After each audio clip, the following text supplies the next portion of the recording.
laws are unjust, they must be continually broken until they are altered. This is one of the many things Josephine St. Pierre Ruffin believed in. She was an inspiration to many during the 1800s.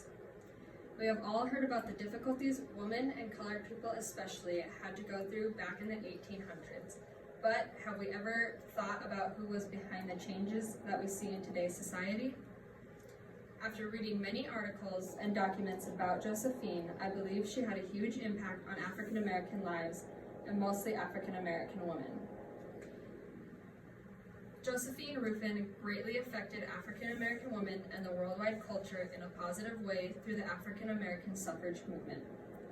Today, I'm going to tell you about Josephine St. Pierre Ruffin, her beliefs, and the impact she had on society during the 1800s. So this first picture is Josephine, and the second picture is George, her husband, that she married at the age of 15.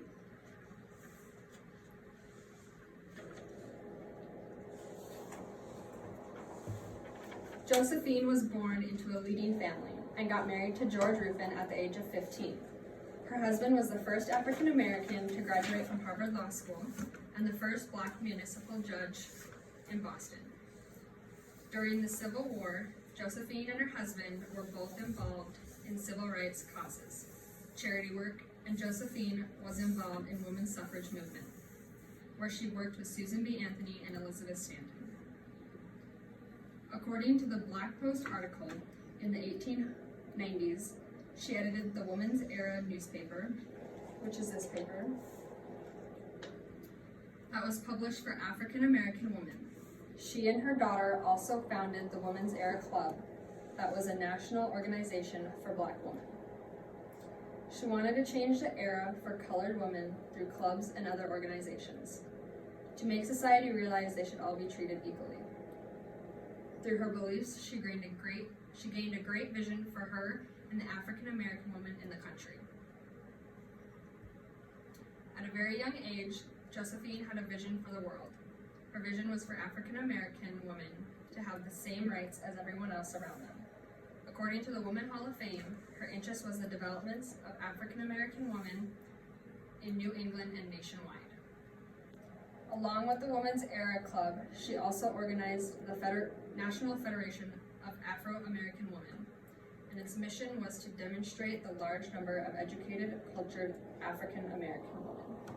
Now, on the back piece of this paper is her and some of the people in one of her organizations.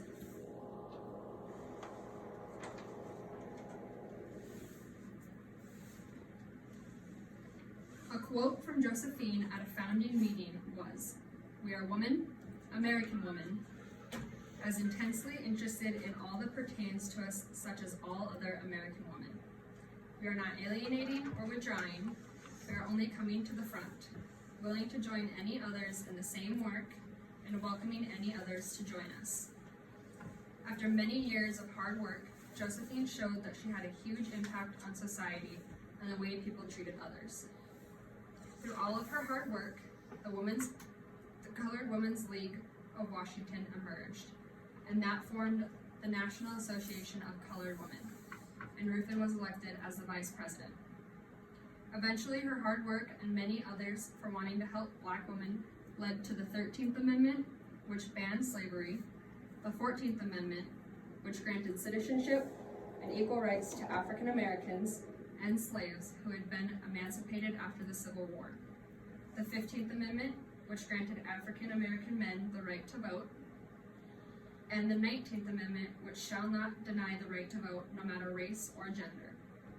Josephine then greatly impacted not only African American culture, but the world's culture by organizing the Women's Era Club.